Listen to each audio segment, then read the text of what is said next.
Party પ્લોટમાં થતા ગરબાની વચ્ચે પોરબંદરના મેર સમાજે પારંપરિક ગરબાની પરંપરાને અકબંધ રાખી છે। દર વર્ષની જેમ પોરબંદરના ચોપાટી મેળા ગ્રાઉન્ડ ખાતે મેર સમાજના લોકો માટે નવરાત્રિનું સુંદર આયોજન કરવામાં આવ્યું હતું। આજે જ્યારે નવરાત્રિમાં પણ આધુનિકતા ભળી હોય તેમ ગરબાનું સ્થાન ડિસ્કો ડાન્સ લઈ રહ્યા છે અને ગરબાઓનું મ્યુઝિક પણ પાર્ટીમય બની રહ્યું છે, ત્યારે મેર સમાજ દ્વારા દર વર્ષની પરંપરા મુજબ 5મા નોરતે વર્ષો જૂની પારંપરિક ગરબીની પ્રથાને અકબંધ રાખી હતી। મેર સમાજની મહિલાઓ ટ્રેડિશનલ ડ્રેસ અને લાખો રૂપિયાનું સોનું ધારણ કરીને રાસ રમી હતી। મેર સમાજની મહિલાઓ અને પુરુષો રાસ લે છે અને ત્યારે જોનારાઓ પણ મંત્રમુગ્ધ બની ગયા હતા। મહત્વનું છે કે પોરબંદરમાં શ્રી ઇન્ટરનેશનલ મેર સુપ્રીમ કાઉન્સિલ દ્વારા છેલ્લા 23 વર્ષથી અનોખા ગરબા મહોત્સવનું આયોજન કરવામાં આવે છે।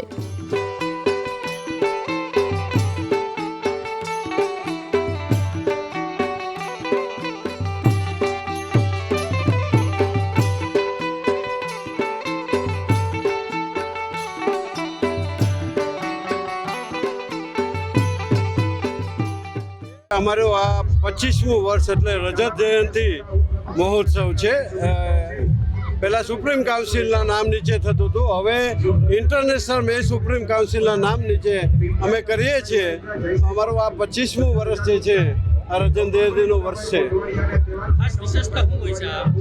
અમારી વિશેષતાઓમાં આજનો મણિયારો, અમારી બહેનોના જે ખાસ કરીને જૂના રાસ અને એના ટ્રેડિશનલ યુનિફોર્મમાં જે આ રમાય છે એ અમારી ખાસ વિશેષતાઓ, અને એમાં મેર કોમ્યુનિટી પોરબંદર એરિયાના અંદર જે છે એ અમારી ખાસ વિશેષતા જળવાઈ રહી છે। આપણી જે પરંપરાગત જે રાસ હોય છે, પછી આપણી જે સંસ્કૃતિ હોય એ આટલા વર્ષથી તમે જાળવી રાખી છે, અને લોકોને પણ ખાસ આપણે પરંપરાગત જે છે એ જળવાઈ રહી છે। લોકોને શું મેસેજ આપણે પરંપરાગત જે દરેક જ્ઞાતિ માટે પોતાની જૂની પરંપરાઓ સચવાઈ રહે ખૂબ અગત્યની વાત છે।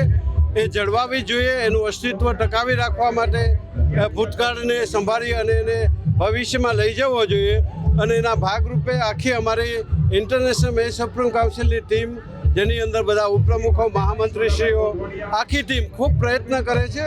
અને આજે જે નાના નાના ભૂલકાઓ છોકરાઓને આ યુનિફોર્મમાં અમે જોઈએ છીએ ત્યારે અમને એમ થાય છે કે અમે જે પ્રયત્ન કરીએ છીએ એનું કંઈક પણ રિઝલ્ટ છે। દીકરીઓ અમે જ્યારે આરતી થાય છે અને જોઈએ છે કે યુનિફોર્મમાં પ્રોપર આવી ઊભા રહી અને આરતી કરે છે ત્યારે આનંદ ખૂબ થાય। ઇન્ટરનેશનલ મેર સુપ્રીમ કાઉન્સિલ આયોજિત આ નવરાત્રિ મહોત્સવમાં 5મા દિવસે અમારી મેર કોમ્યુનિટીનો જે પરંપરાગત મણિયારો રાસ એક સાથે 2 થી 3 હજાર લોકો રમે છે, અને આ મણિયારોનું મહત્ત્વ આજે ફક્ત સૌરાષ્ટ્ર નહીં, ગુજરાત નહીં, ભારત નહીં, પણ વિશ્વના દરેક દેશોમાં છે। આજે તમે ઇઝરાયલ જાઓ, લંડન જાઓ, જાપાન જાઓ, કેનેડા જાઓ, જ્યાં મણિયારો આપણા વંશ પરંપરાગતની જે સિસ્ટમ છે એનાથી રમાય છે। અને મણિયારો ખરેખર તો બધી જ્ઞાતિ રમી નથી શકતી। મણિયારો છે એ મારા વારસાગત સંસ્થા એક આગવી ઓળખ છે, અને મણિયારા થકી આજ મેર બધી જગ્યાએ પહેચાન છે। મેર એટલે મણિયારો અને મણિયારો એટલે મેર।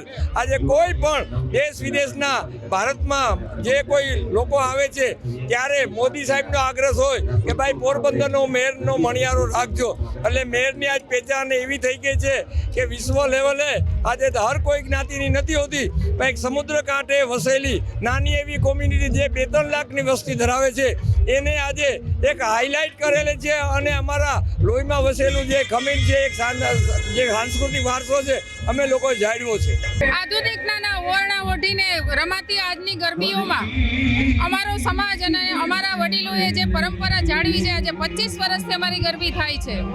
આ ગરબીમાં નાની દીકરીઓથી માંડી અને મોટી ઉંમરના લગભગ 90 વર્ષના વડીલ પણ ગરબી લે છે। 90 વર્ષના બા છે એ રાહડો લે છે, અને સંપૂર્ણ પરંપરાગત જે અમારું કલ્ચર છે એ અમે જાળવી રાખ્યું છે। પેઢી દર પેઢી અમે અમારા સંતાનો દેશું, અમને અમારા માવતરે અમને આપ્યું જે કંઈ ઓર્નામેન્ટ્સ છે, દાગીના છે, કપડાં છે, અમે ટ્રેડિશનલ જાળવી રાખ્યા છે। આજના આધુનિક જમાનામાં આપણે જોઈએ છે તો માણસ જેમ બને એમ આધુનિક બનતો જાય છે, પણ અમે અમારી પરંપરા જાળવી રાખી છે। 5મા નોરતે ખાસ કરીને અમારા લગભગ તમે જોઈ શકો છો કે 8 થી 10 હજાર માણસો આવે છે, અને લગભગ 3,000 બહેનો અને 3,000 ભાઈઓ સાથે રાહડા લે છે। સંપૂર્ણ ડિસિપ્લિન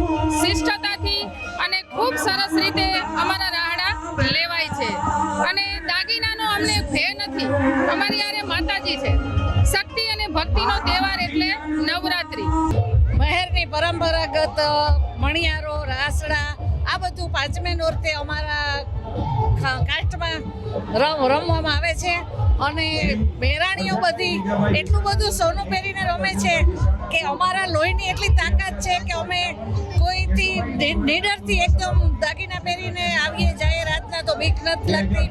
અમે મેરાણી એટલે ઓરિજિનલ અમારી ક્ષત્રિયો કહેવાય એટલે ઓરિજિનલ તાકાત અમારી.